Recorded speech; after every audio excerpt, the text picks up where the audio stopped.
उसके बाद शिवनारायण पटेल मनाना अपनी गाड़ी तैयार रखे और पवन कुमार गगड़िया रज्जो जामना कला गाड़ी तैयार हो गई। अनमोल नायक बड़ी नंबर 2 पर अपनी गाड़ी तैयार रखो भैया। अनमोल जी नायक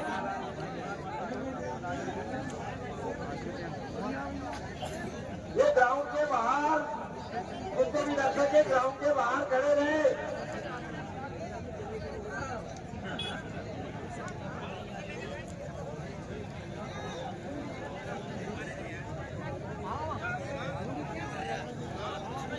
जामना कला वाले भैया अपनी गाड़ी तैयार रखो।